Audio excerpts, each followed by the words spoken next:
I think that's the bit about owning a business, and it doesn't matter what the business are. If a wheel falls off, you become the spare wheel. And that's the hard bit that I always found. Value your customer a bit more. Do you know what I mean? If someone tips you like, oh, he tips last time, I'm going to give him a bit more of an extra service. Do you know what I mean? Like sometimes they like cut their hair for years and be like, you type.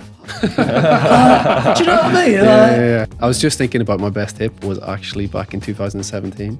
There's this old guy came into the barber shop. He's like, I'm going to tip you, but I want to tip you in this like digital currency, Bitcoin. What? Yeah, I swear to God. You still got it? 2017. Yeah, I've still got it. I don't want to say. How much did he give you? You have to. You can't say that. All right. So at the time he tipped me, I think it was 25 quid in Bitcoin, and now it's worth about 800 quid. Nice. I think my highest tip was a pair of Valentinos.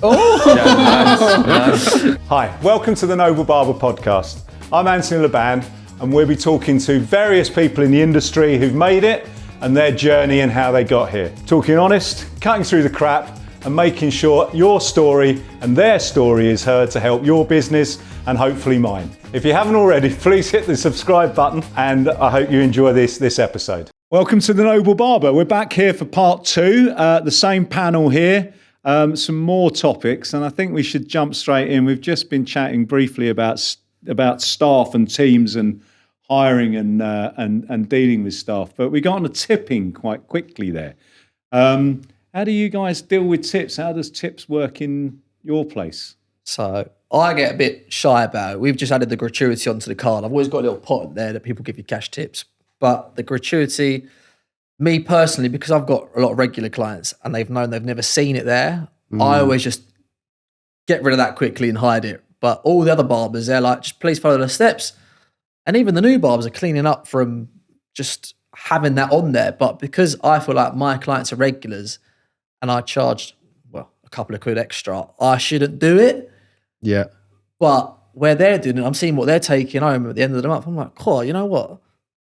I need my piece. You get people voluntarily offering tips though, even though you don't say that. So sometimes you get to the till straight away and they'll be like, they're already tipped, yeah. Yeah, they're like, yeah, mate, there's 20 quid or there's a fiver. Like, where other people will just be like, what? You know, oblivious. Like, I got a tip. It's the service industry. Do you know what I mean? So I think it makes a lot of difference though. And it makes you value your customer a bit more. Do you know what I mean? If someone tips you like, oh, he tips last time, I'm going to give him a bit more of an extra service. Do you know what I mean? Like, sometimes they like cut their hair for years and be like, you type fuck. Do you know what I mean? Like, well, you're saying that about the extra service, but if you give that extra service, do you think you'll get tipped? I personally feel like me as with my clients, I give them a good service. Yeah. There's nothing else I can do. Like, they get a beer, they get a hair wash. I'm not saying you don't buy that. No, I'm just saying you said about extra service. They get everything. The only thing they can do is fucking have a little happy ending at the end. You know what I mean? So I can't do that, unfortunately. We're stepping out of there. Are you much the same in yours? Is it cards? Yeah, I had this sort of talking about like the psychology of it. So I was quite similar where we do like a great service, and then I felt like it was like rude to point a cash till at someone and say like, are you going to tip me? Almost like I was forcing someone to tip me. Yeah. But I think as like time has gone on and like I've seen other barbers do it, and like my belief system has now changed where I'm like, you know what? I remember I was dating a girl from America, and she was like, people want to tip. Because in America, people want to tip people, whereas I think in like the UK, we have this belief. Culture. We have this belief where people like don't want to tip or whatever. What system do you use? We use Fresher. So on the back end of a service, if you send them an email, we do that. Yeah. Then they've got the option to tip on an email as well. For sure. So I get quite a lot of tips after the service, where I send the email. You know, and then at the bottom of that, it gives them the option. Do you also ask them, like, when they go to pay? I don't ask them, but they do. Yeah. They do tip. We have now changed our system where every barber we follow now systems in our shop, where it's now our checkout system is like checkout and then point them to the till machine where they can make that choice. And now everybody's making a lot more tips. But no, I think that's a big thing. I think people do want to tip. And previously, there was always this idea. It was like, I remember at one point many years ago, it was like £27 a haircut. And we went up to 30, and the barbers were really upset because they were going to lose their free. You know what I mean? And it was just, hang on a minute, they're just going to go. Yeah. And every one of them went, I'm getting a £5 each time. Yeah, because because they'd go, there's people round it 30, up or down, and innit? there'd be a £5. And Yeah. it was, it was much more cash at that point. I remember back in the day, you would just come back with loads of coins and cash. Remember that? Like everyone was wish we just still like, had keep that. the change, the good old But days. the tipping, most of the card machines now seem to have that. And it's interesting what you're saying about the kind of embarrassment of, I'll skip that bit, just pay me. And kind of denying them the opportunity. What's your highest? Well, not your highest. What's your average tip? Because it's higher price, you lot must be getting higher tips. You know what I mean? Yeah, it depends. I mean, I had a guy 2 weeks ago, haircut, facial. That was $195, and then he tipped me £95 tip. Well, I've had a few guys like £50, £100. Like, So the average is about the average is about 30, I'd say. And 20, does every client 30. tip for you? Not every, but a lot. But yeah, it's Do you find everyone tips? Not everyone tips, no, of course not. But That's the exception. But a lot of people do tip. I was just thinking about my best tip was actually back in 2017. There was this old guy came into the barber shop. And he was like, blah, blah, blah. He's like, I'm going to tip you, but I want to tip you in this like digital currency, Bitcoin. What? No. Yeah, I swear to God. Have you still got it? Yeah, I've still got it. I don't want to How much say. did he give you? You have to. You can't say that. All right. So at the time he tipped me, I think it was 25 quid in Bitcoin, and now it's worth about 800 quid. Jeez. Oh. I think my highest tip was a pair of Valentinos. Nice. It was a shoe designer. I kept on pestering him. I was like, "Go on, bring me something. Bring me something." He was like, "I will. Christmas." But see, you got over your embarrassment. That's you're embarrassing. You're begging for gifts, but you're not going to go, do you want to put a £5 on your haircut? You're like, exactly. I was like, "Go on." Because it was shoes, trainers. But it's interesting though, because it's almost coming back to what you guys feel is your worth that we spoke about in the last episode, about charging and feeling good about charging. I'm charging 40 quid, I'm charging 60 quid, I'm charging 80 quid, and on top of that, that's not too much. Do you want to tip me for that? And I think it's that about having that belief and pride There's a lot of in barbers what that you're don't. actually up to. There's a lot of barbers that don't feel worthy of it, And Interesting word. I like that. It is about worth, isn't it? Yeah, exactly. And the ones at £15, £20 as well, they don't feel worthy of the £30 that they can definitely charge, Do you know though, you do have to be worthy of it though? Like I'm do. sure like we'll see, like we'll walk past shops and stuff and we've all got like great shops, if I do say so myself, but like you do, like there is a difference, and like we've worked in like they might not respect their barbershops. You know what it is? It might be a I shithole feel like inside. you could find a wicked barber, but he's working in like a little cheap £10 shop. Yeah. But because he's working there, he's probably just like, it's just a job. Rather than like, it's not, and even still, it might be a passion for him, but because he's knocking out £10 trims, he's like, But it's the mentality. Yeah. and Exactly, Yeah, yeah. exactly. It's a But craft that's why as we're well. here, right? Because Yeah. there's more to it. Yeah. There's more on offer than Yeah. just these £10 barbershops charging £10. You can 100%. earn shitloads more money. Well, it's interesting. You're seeing a lot more. There's a few boys turning up on Insta and stuff that are kind of like, my £100 haircut I've plus seen that, yeah. 20. I've made $2,000 today. yeah, it's all, I don't believe that. And that's the interesting one. I like that. and some of their cuts are Yeah, how you charging? pretty average, yeah. Because you're looking at it and like there's a 12-year-old kid getting Yeah. a number 2 Yeah. around the side, it's like 80 quid plus I've done 40 20 quid haircuts tip. today. But, and I kind of think that almost does the rest of us a disservice, that, it's fine. It shouldn't be like, I'm just scamming 80 quid off of this fella. Yeah. It's like, what's wrong? It's No, almost exactly. making a joke out of it. What's wrong with charging? If you've done work and it's costing you, I always think, about a third of your haircut's going to go towards your rent and your overhead. Yeah. So I think if you've got a third of your haircut, if you're charging 30 quid, there's a tenner that's getting swallowed up by your landlord, your insurance, Yeah, your massively. cleaner, And this is your what you- light. There's a tenner that's gone, boys. Don't even pretend. There's a third of every single haircut ain't yours. It's gone in the ether before it hits the till. That's what you got to think of. What's that third? Well, actually, if it's that third should be 15 quid. I'm going to have 45. Well, this is So it, right? that gives you your worth. I don't think that, customers don't understand that for one. So, but the barbers that are charging £20, like, how the hell are they making money? But yeah. also Like, with that, I feel like our barbers don't get that as well, because they're like, my barbers are on commission, but they're like, I want more commission. I'm like, mate, if I gave you more commission, there'd be nothing left for me. Yeah. No shop. There'd be no shop. Well, this is They're it. like, You increase your prices, you can afford to pay your staff more. 100%. You know, and it is that incremental change. And again, that's I mean, the way it's going. Is there a right time? Do you think there's a right time to put your price up, or can you just like? I don't think you can just do it. Oh, I don't know. I think you nailed it bang on earlier on, didn't you? When you're busy, I think it's really easy. That's true. Yeah, I think it's really easy. I'm not going to nick that. I'm giving you the praise for that, Connor. That's exactly what you said. Yeah, that's very true. Yeah, but that's when we raise our prices. But it's like when we're busy, and I think actually when we were speaking about having like a good team in there, because there's so much to like a price. There's like a haircut, the vibe of the shop, cleanliness, service, the team, the environment. Like when a customer comes to your door, I think they feel everything. Yeah, 100%. It's even the smell of it. We get a lot of people coming in like, oh, your shop smells nice. So, and you just know, like when you're in it every day, you just, I don't know, you just got these like these like business instincts where you're like, I know this is going to work. I know this price is going to work. And you just, it's almost like second nature. You just feel it. Like I think if you're busy as a barber, you should be putting your prices up, right? Because that's the game of business, isn't it? You shouldn't be fully booked. Trying to get fully booked. You're trying to bring in more customers that are going to pay more. So if you increase your prices, you might have customers drop off that don't value your service. And then you'll find you're supposed to, as a business owner, find new higher paying clients. Charge as much as you can for your service. And I agree that I actually don't think that we get paid enough. I know there's like a free market and stuff, but like it is a craft. 100%. We work hard. We're like artists. I do feel like we as barbers got a lot more respect after COVID. Yes, that's true. When everyone tried cutting their own hair and realised how shit they were. I was getting phone calls every day from clients, mate, how'd you do this? How'd you do that? And then like even that as well, we were getting bad reviews. I'm like, why are we getting bad reviews? We're doing a good job. Like what the hell's going on?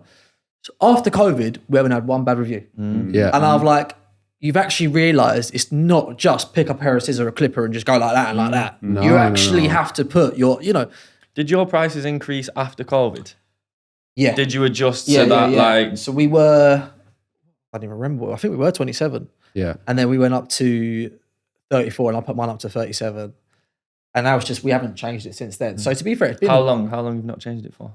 4 or 5 years. But because I had the rebrand, I just thought I want to get the clientele back. I want to make sure the shop is how it was before I put the price up. And now I think it's like Christmas time. We are getting busier again now. And I'm like, after Christmas or even now, like maybe like start of December, just 4 or 5 years, you definitely you're what losing money to inflation. Exactly. So, just the incremental changes. But I think definitely. So I think it's time to be like, you know what, you lot can put your hands in your pockets. Yeah, pricing up for busy times. Yeah. Let's get the industry. But like you say, I mean, you're charging, and I pull you a little bit. I mean, I think there are guys that are doing 10, 20 quid. They might not be paying kind of city prices. They might know what the rents are and that kind of stuff. Yeah. But, like you brought trainers into it. And I always think barbers and trainers is a good kind of grouping. Because, you see there are people, you go into like, I don't know, Zara or whatever. They've got walls of trainers that they're flogging for like 30 odd quid that are being bought. Yeah. People are buying these 30 quid trainers. You go to the other end, you've got, my kids are definitely waiting for a drop for £700-800 trainers. Yeah, and you kind of go, there is that breadth. Now, my kids do not get bought £700-800 trainers, but they're desperately trying to see if they can snag them and then flog them on. 100%. But I like that. And I'm just saying, as barbers, if we recognise that there's this kind of this huge growth area, this range of trainer prices. Yeah, that's all we're talking about with barbers. We're talking about the difference between the guy that buys his suit for his first job at Zara, so he looks all right for 70 quid. Yeah, to getting his promotion to a higher level, buying his suit from Reese or Hugo Boss, and suddenly he's paying 400-500 quid for it. But I think it all makes sense. It's like like in the world, like there is like economics, and people are at different stages of it. So there is barber shops that like service to every economic group. Yeah, and it's like, and there's also different business models where you've got like, say like McDonald's, and then you've got like a Michelin star restaurant, and like who's making more money? Like, I mean, who knows? But like, we need barbers at every probably different level to service all these different people, because like not everyone can afford an 80 or £100 haircut. But that comes back to knowing your tribe, doesn't it? Finding what your clientele is. If you could probably get away with charging 10-15 quid haircut, but you'd be doing them in 10 minutes. You'd get guys that are coming back every week for a buzz an hour. Yeah. It's just a different model. I don't know if the younger lads actually know about the higher end of the market, though. Nah. You know, like outside of city centres, do they understand that, you know, we were talking about the pound a minute model, 45-minute haircuts for £45. Like, are the younger lads actually looking at that as an option? I think you just got to be lucky enough to be introduced to it, and like where you've worked and stuff, and who you've worked for, and but it is available. Yes, and anybody, if I can do it, coming from. Well, to be fair, Joel, I think from what you're talking about, you're on about £1.75 a minute now. I think you might have to revise your. Trust me, I'm not. But honestly, like, I think the younger lads need to see that this premium service, they can build a brand that offers that. So, I mean, we definitely wage and salary and takings. You know, without the price of a haircut, your barber's not making any money. If your barber's not making any money, you haven't got a business. None of us have got a business. If barbers aren't earning, they're not working for you, you're done. Yeah. How are you managing your team? So, you know, you're now, you know, back as being managers. You know, you've done the construction bit, you've done all the build, you've got your shop, you're running it, you've got your clientele. The next headache is your staff. You've got, you know, how do you make that step up into being, you know, encouraging your team to give up that client service, to make sure that if you're not there, because this is the bugger as a barber owner, you turn your back. Is it the same shop if you go away? You go and have your 3 weeks in Malaysia and sit on the beach and have a nice time. Have you got a business when you come back? I think that's the most difficult bit. I think, and it's funny, I've like listened to your podcast and stuff, and you hear barbers moan and go, oh, staff, whatever. But like, that is the business that we're in. Like, we're in the people business. Like, we're not selling product. Like, we're selling service and like people service. You're selling yourself. Yeah, exactly. So it's like the people in the shop are your products. Like, if it was that easy, everyone would be doing it. So it's like the most difficult thing about this business is people, I think, for 100%, because you're also dealing with customers, you're dealing with barbers. I think but the like whole team needs to get on. If they don't get on, you're screwed. Yeah, like, you need good energy. When back in the day, I had two barbers started off loving each other, absolutely best mates. All of a sudden, something just flicked. They just absolutely hate each other. I was on holiday.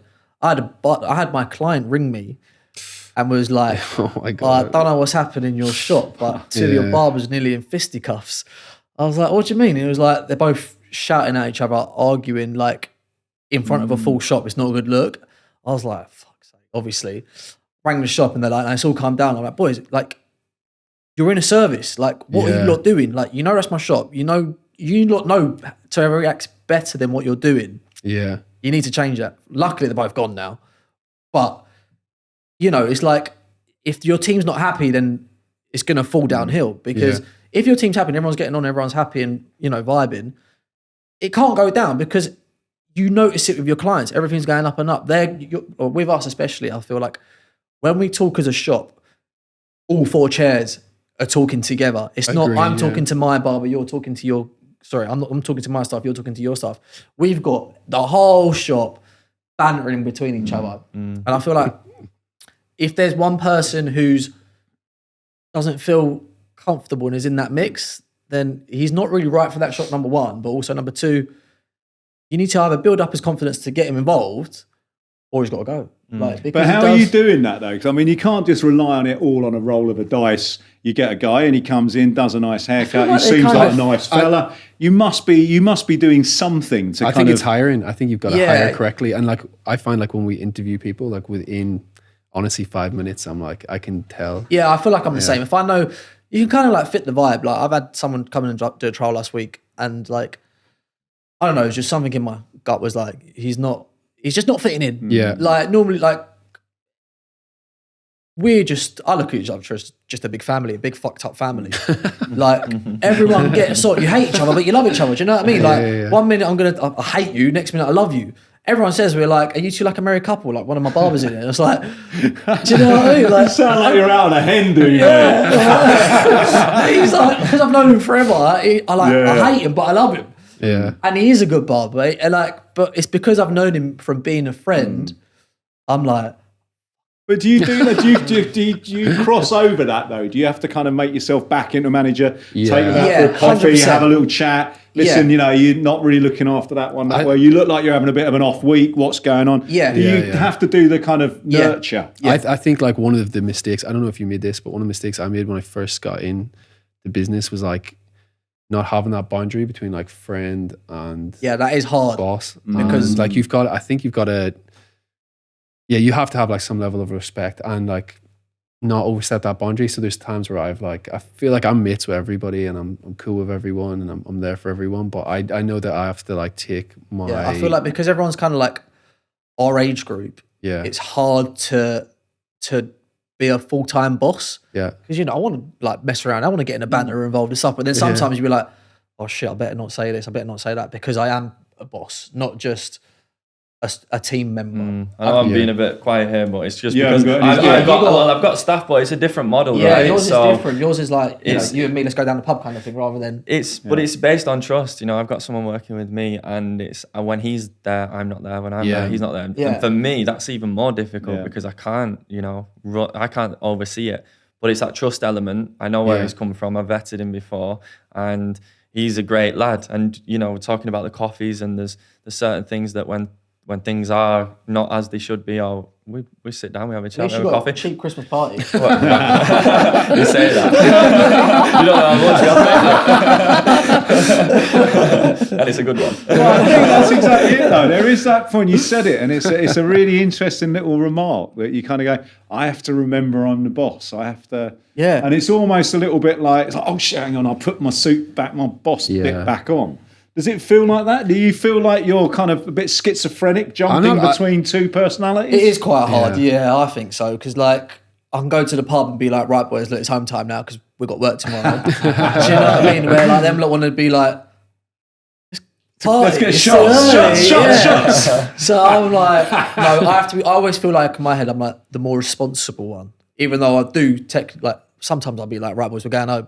Send them over, I'll go and meet some other lads. Do you know what I mean? So then it's hard to balance, but I feel like at the minute it's working very well and everyone's doing a good job. Like, so yeah, I can't fault it at the minute. Yeah. That's it's. But are you watching, like you were saying about having a tiered pricing though, do you, and obviously, do you take that moment and look at who's busiest, who's doing the most money, who's doing what, who's busier? Yeah, of course. Do you do a bit of analytics? Do you take a business point, sit down with a real pad and a calculator and kind of go, look, John's doing really well, but Barry seems to be going off the boil a bit. And I think you just know from being in the shop. Yeah, like you kind of see it. Being on the ball, like you can just tell like who's busy and stuff. But I think with like enough time and energy, like any barber can get busy as long as you like, teach them what to do, teach them the craft. And do you? Yeah, of course. Yeah. We like at our shop, we pride ourselves in education, and we've brought so many lads. When we first started, like we didn't have like a brand name. We didn't have any barbers coming to us. So like the only thing I could do was reach out to barbering schools. So I reached out to like London School of Barbering and took on 2 lads who'd never worked on the shop floor before. And did you train them? Yeah, from scratch. When do you train them though? Like, how have you got the time to train them? Well, this is what Who trained you? Oh, that's a good one. I got trained by Dale Watkins in Barber, who was incredible. Unbelievable. I've had one-to-ones with Dale. And he was like, so I used to just like every time I was around him, just pick his brains and just try to learn as much as possible. Wizard. Yeah. So once I had them skills, I knew I could train other people up. So yeah, we trained these 2 kids and they got unbelievably busy, like fully booked. They've gone on to like work in different shops and become like senior barbers at other shops. And we've taken more kids on. I say kids like they're in their 20s. No, I will take time off during the middle of the day to train them. Like, and it's like block yourself out for a couple of hours. I know it is an investment, and I think sometimes people don't see how much time and money you put into them. I think like some of these apprentices, I mean, they've all been really cool. There's no. And they're doing free haircuts. You're not charging for. We'll charge like 20 quid, 10, 20 quid. We'll build them up to a certain level, and then we'll slowly creep the prices up, a bit like the value thing, where we'll just know what value they're at. But we put a lot of time and money into training. And what sort of time scale are you? So from them arriving from the London school 12-weeker, so you kind of going, actually, they're paying for themselves now. Honestly, I reckon 6 months they're paying for themselves. Within a year, I could get them to be decent barbers. And do you pay them?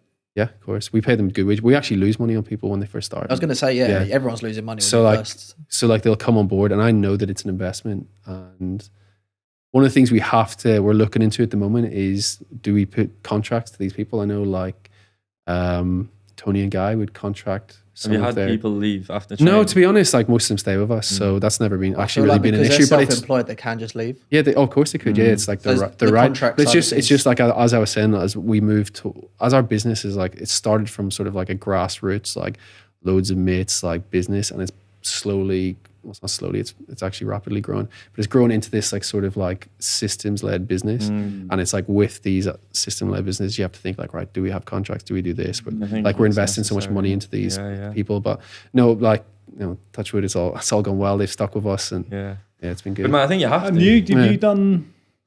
No, not yet, because me personally, I'm too busy in the shop, so I feel like if I'm. But when you get a new barber come along, do you? I always sit with them. Put effort in and I try to bring them up to kind of, you know, to be the Cut London way. Yeah, I always. So it's kind of hard. So like if they're on like apprentice like level, I can't really take them in at the minute because I'm too busy.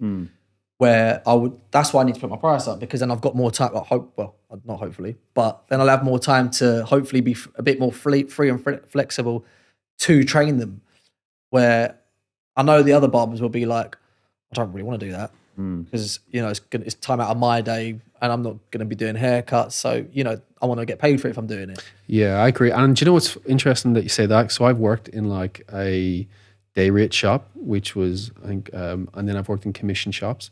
And what I found in day rate shops where people were just getting paid like a day rate is like the barbers were way more willing to like share their knowledge because it like they weren't making money on their time. Whereas commission, everyone's like, oh, I've got to make every minute, every minute count. So like it is an interesting way to play it. And I think like I've had this discussion tons of times. Like some of the guys in commission will be like, oh, I want to get paid to teach. Where I think it's just like it goes against everything a barbershop stands for. It's about community. It's about sharing knowledge, and it's about passing on the craft to younger people. And it's like, I mean, that was one of the best things about working at Barber was like we did get a deal was there to teach us the craft, and everybody shared their knowledge. And to be fair, everyone shares their knowledge. I learned so much from my time at Barber. But was that part of the plan when you started, that you knew you were going to do a daily rate for your staff? You knew you were going to do a commission split. I'm on a different model. It's completely different. What model are you on? So it is commission. Yeah. But you know, I look at my numbers differently because of how it's structured within the hotel. You know, you've got rent to pay. I've got rent to pay. So yours is more like a concession in the hotel rather than a than a standard. Business rates in there. I don't pay rates now, which I'm decent. That's good to have that. But at the same time, you know, I had other struggles where you know 6 months of no clients. I don't know what you'd swap for. Just to even it up so that you've got a bit more involvement with it. Then how are you funding it? How do we open up our shops? Are you open to sharing that? Because you're sitting there and you're kind of, I'm sure there are people listening, I've had lots and lots of messages from guys, I really want to open up my own shop, but how do you get the money? How do you start? Where you know, if you don't mind sharing, where did you get your money from? How does this here? How is yours there? How did it happen? If I'm honest, so I signed a contract. I actually moved myself from Dubai to London after I'd spent the money that I was supposed to set up with the business with. Because I was out on a freaking holiday for 6 months in Dubai. So, you know, when you're in Dubai, you're not doing a stroke. I was having a good time. But I moved back, and this was the risk for me. You know, I was moving to London. So I just moved to Dubai. I didn't know anyone and I had to build a life within 9 months. And then I moved back to set up a business in COVID. I'd spent all the money, but for me, it was, I'm so passionate about the vision and where I want to take it, and the actual industry itself and what I want to achieve in it, that the opportunity was too big not to take. So yours wasn't financial in that you didn't have to sign a check out at all. I didn't have the finance. There was a commitment from you from me to set up the business. Yeah, there was certain aspects that I had to pay for, but then obviously moving to London and set myself up. But I remember being on the phone to my accountant, and you know, I was after a loan. After I'd spent all the money, I was like, shit, I need to get a loan. I don't mind sharing this, by the way. So I was on the phone to my accountant after I'd just been denied the loan. I'd just signed this contract, right? And I was like, I need to afford to live, because I was in a hotel for a month, but then I had to get out and find a place to live. And then I was like, I've got to fund the business. I've got to get clients. So I had a budget. I had the money that I thought I was getting from this loan. So I rang my accountant and I said, they said that, you know, they don't do it for third parties because of X, Y, Z and the payment system. He's like, no, ring them back, tell them this. So I got back on the phone to the loan provider. explained a different situation, and then within 3 days the money was in my bank. Yeah. I was fucking shitting myself. Did you have to pay for the shop fit out then, or did they kind of do not it the as part fit of out, hotel? but the rest of it, products, tools, etc. And then funding to live. But again, my challenges were I've only been to London twice before. I don't know any areas. I've got to find somewhere to live. You took a big step. It was huge risk, but again, like if I didn't take that, I wouldn't be in the position I'm in now. And it's harder. It's funny when that money hits your account as well. Like I don't know about you guys, but like I remember hitting it. It felt like it was like $1 million. I was like, I know. When you start working, you start spending it. It goes. It starts going. And that's why, like, remember when I said about like getting mates to build shops and stuff, like help me build my shop. Like it wasn't doing it because I didn't have a vision or not, but it's just like you have to, because it's your first time in business.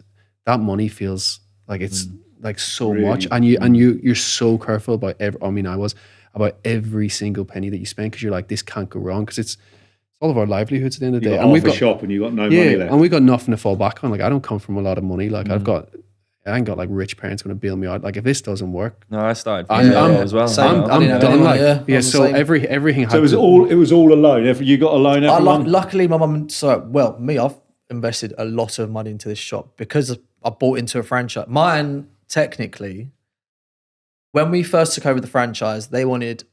I bought it with another barber, so they wanted 30 grand from each of us, which is a lot of fucking money. So with that, obviously, I got some money from the bank, some money from my parents, like basically all they had. So that was just to cover my 30k. Then I done it with another barber. As soon as he done it, he was like, I'm opening up another shop. I was like, what do you mean? So he's like, I'm going to go open up another shop. I'm just going to collect the money from here. I was like, whoa, this wasn't what I got told. I was like, I've done this to build a brand together. Not you go on your own. I'm doing all the work. You're getting paid. It's like, don't work like that. So then we were going back and forth arguing, blah, blah. I had to get another 30k from the bank.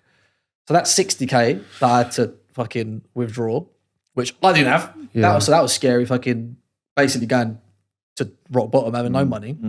Managed to do it. Managed to buy him out, should I say. And then that was at the start of when I took the franchise on. And then later this year, obviously, I had to not get a loan because I had money saved up from them, but I had to buy out my old franchisee because I didn't want to be part of them because they're taking more money than sense. So I've invested like nearly 100 grand. What was your buyout?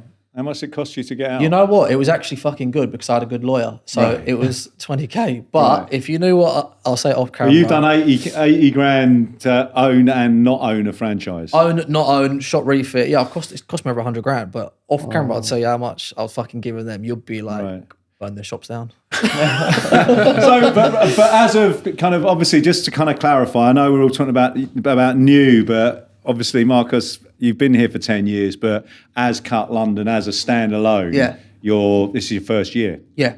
So had you cleared all that debt and you were starting from zero? Yeah. Or did you so I managed did you take another loan out for this no, refit? So I've just kind of like, I've been very sensible with my money. I just pay myself minimum wage and just let everything else build up. Like I feel like I don't need, I can live off what I can live off. I don't need to pay myself extra, like, because I've got extra. I want to grow, so my money stays in the business, and when I need to expand or do repairs or anything like that, I've got money there to do that. I don't want to run before I can walk. I don't want to be one of them guys who open up 10 shops and be like, I've got 10 shops, but they're all shit. I want one good shop. Once I know this shop ticks off and perfect, and I can leave it in capable hands of other people, move on to the next one. So, but all were loans from banks. I mean, how? Again, this is the kind of just getting down to some facts. Where did you get? How hard was it to get the loan? Where did you go? Barclays. So it was just a high street bank. You sat there, filled out the endless forms. Did your business plan for them. Ignored it as soon as you got your money and cracked on with what you wanted to do. It's funny how a nice fictitious lost report. Yeah. Did anyone get the bounce back loans? Like, you're new, innit? So did you guys take the bounce back loans to help? I think everyone had to. Yeah. We had no choice. The business wouldn't be there. Exactly. We had furlough staffing. Yeah. I mean, the COVID for us with all the stores, we ended up. I came out of COVID about 180 grand down. So it was a lot of money, and Yeah. that's, I employ the staff. So you've got, we were doing the furlough payments, but you still got to make your PAYE payments. So our payroll was still costing us monthly. Our rents didn't go anywhere. Our rent still had to be paid.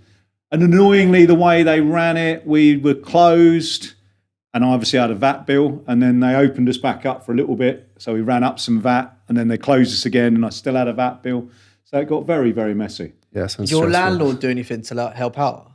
One gave us 3 months breathing space. Yeah, same. And one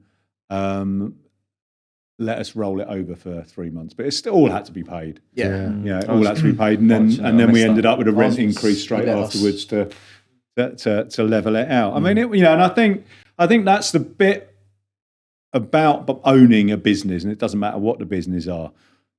If a wheel falls off, you become the spare wheel. And that's the hard bit that I always found, that you kind of go, you know what, I'm getting somewhere, I'm going to go off, I'm going to have that month traveling around the foothills of Nepal, turn my phone off and just zen out.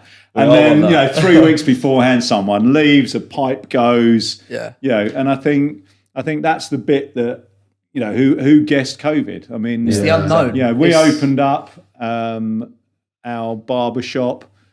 I signed the lease with that. We signed the lease on that 2 weeks after the first lockdown was over. Wow. And I actually used the phrase, well, they're not going to shut us down again, are they? And we built it in that month closure. They shut us down for that 1 month before Christmas. And I was like, right, it's okay, we'll build it. And so I was in there in my steel toe caps building it myself. And then we opened on December 17th, and they shut us down on December 19th. What year was it? We reopened on April 17th or whatever it was. What year was 21. That? 21. Yeah. See, that's when I got back. So I moved. And that's the bit. It's the dough. And I think you come back to the bulk of it. I think there's a lot of people out there that really want it, and that first step is writing that. Business plan and making that. It's difficult for young aspiring barbers. I honestly, we've all been through it, but it's one hell of a journey. Even opening up a shop is such a journey, because you have to learn so much about how to get a loan, how to do this, how to do that. There's just a lot to learn in this game. Like you said then, Anthony, about writing the business plan. It's a lot of these younger lads don't know how to write a business plan. They're just I want for the shop. Yeah. They don't look at 3 to 5 years. This is our trajectory, and this is what we want to do. They're just we all did. So also, reality is so different to a business plan. I remember we had a business plan, but reality was so different. Yeah, I think you're right there. Yeah, because a lot of people, like you said, want to do a business plan and this way we're going to do this, we're going to do that. But half the time it ain't going to fall like that. Yeah, it's just this is how it's happened. Yeah, because you could we're going to hire this many staff by this amount of time, but you don't know if a guy could leave or this. A guy could leave. A barber shop could open next to you. So many different things that can happen to put you off track. Yeah. That's the scary thing as well. That's the fun thing. Yeah, you're right. That's it. Yeah. Shit, it's the fun. This is it. Enjoy this. Get through it. But you say about competition. How's that rack for you guys? Do you find, I keep speaking to a lot of people about, there's another 12 opened up in my street. There's another one here. There's another one there. How do you find your competition? I like to keep it does creep in every now and again, you do notice barbers, but I do like to keep the mindset of that it is us.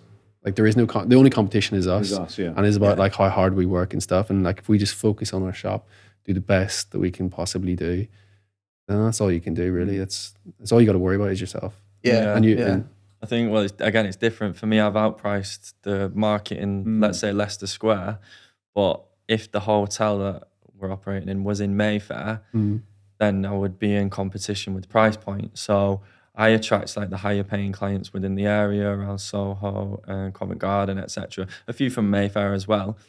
But in terms of price point and pricing as well, I priced wrong when I went into the business. I was looking at the market and thinking, where do I put myself in the midst of everyone else, and then realized actually when you start learning about the business and the budget and the finances.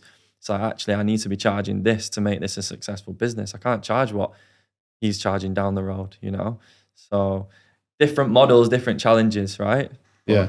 So we've talked about the journey, and we've been along that path. We've got stores, we've been successful. All is bumpy but good. What's the future? Well, everyone always talks about the second shop, the franchise. Well, we've spoken a bit about the franchise model. What's the future behold? Any thoughts of what's next? Well, for us, we've got some opportunities. It's a bit random out in like Indonesia. Wow. So the plan is we'll see how it all unfolds, is to like head out there and maybe open up 3-4 shops if things pan out the way we do. And then because of that, we've got a lot of opportunities in our London stores. So we've had partners in that. And we've got a fella in that wants to open up a shop in Ireland. So there's lots of opportunities in the UK, Ireland, and Indonesia, and we just got to see how that all unfolds over the next few years. And is that rolling it out kind of in an orthodox way? Have you got a plan for that, or is it? I'd like to say it's franchising it, or is it still a th- thought process that you're working on? I'm definitely thinking of franchising it. This is, like I said, like we're all on like a journey, and we're all like young barbers, entrepreneurs who've like. Yeah. You're figuring all this out. Yeah. So this is all for me like a learning journey. It's going to be about talking to the right people, getting knowledge. You know, I'm working with like a business coach at the moment. I know that you're coaching people. It's all about like knowledge and trying to work it all out. But yeah, I'd like to say I've got all the answers, but I don't. No, but you've got, at least you've got this, you've got the next vision of what's next. How about yourself? How does that feel? You're still carrying quite a lot of battle scars. Yeah, so I'm a bit more wary with it. I am going to do it, and I want to do it. But I am a bit more wary. I've got a barber now who wants to do a franchise. Like, he's ready to go, and I'm just being a bit more cautious. I'm like, let's give it a few more months. Let's just see how everything plays out. I want to know more about you, but it's definitely on the plan. Yeah, I want a couple more shops, and that's kind of like why I chose my logo. The reason was for expansion straight away. So it's called the Cut London LDN. But we've done it like that. We've abbreviated it for the reason for expansion. So if you want to go Manchester, MCR. If you want to go Liverpool, LIV. If you want to go Dubai, DBX. That's why I kind of like put it all behind the name. Yeah. And I've also done that because I was considering opening up a dog groomers. Because I feel like what would you call it? Cut them up. Yeah. Because it's ours is all 3 letters and it all works well. It's kind of like a pair of scissors. Yeah. Where if it was cut them up, I either have you can use scissors again, it's like anything. I was like, and then put them up London. Yeah. Put them up Manchester. And again, down the road, I feel like the road we're on, I'd like to open up like a wine bar.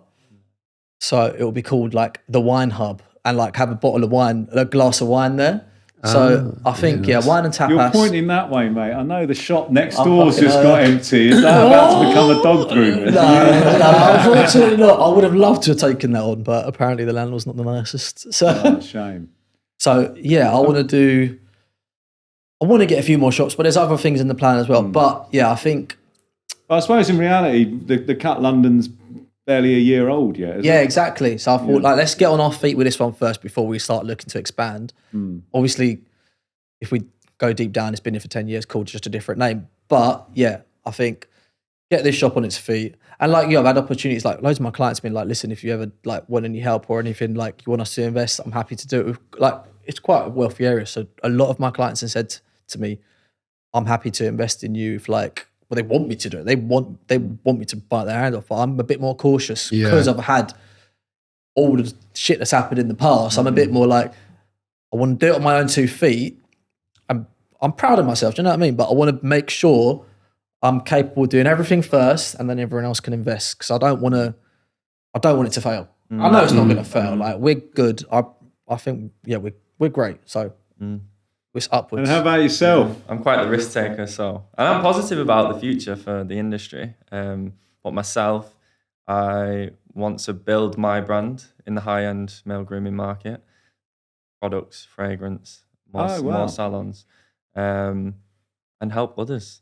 You know, I pride myself on the service at the best level, and I feel like I can coach the younger lads coming through. So your coaching's the next thing for you. You think that's something you want to? Yeah. Going to be launching in a couple of weeks' time. Oh, fantastic.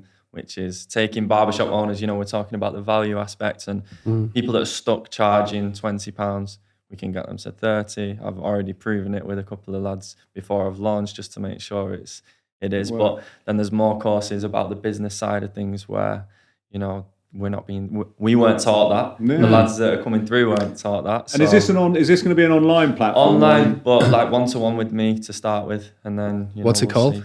Male grooming mastery. Nice little plug. So, well done. That's my job. Yeah, male grooming mastery. It's it's going to be good. I'm excited for it actually because I get fulfillment from seeing other people doing well. So, will we get any discount? Well, We get freebies can for talk. being on it.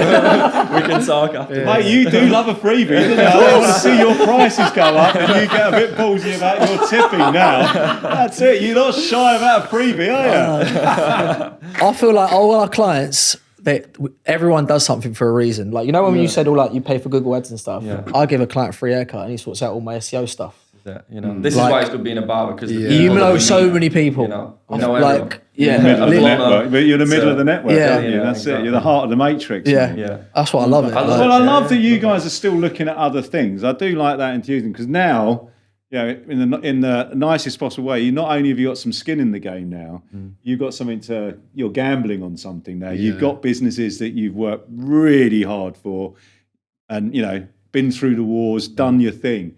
To kind of still want to stay on that horse and take it once round for another lap or three. The future's bright. It's very impressive. I feel like this is just a start, isn't it? You're working on that. You're running through the ads. Every little helps. This is it. Love it. Stay positive. Great stuff. Welcome to the Noble Barber Podcast. We're always looking for interesting people and interesting stories. If you know someone or you are someone with a great story that you want to share, get in touch and come join me on the sofa. Thanks very much for listening. I hope you've enjoyed the episode and we'll see you next time.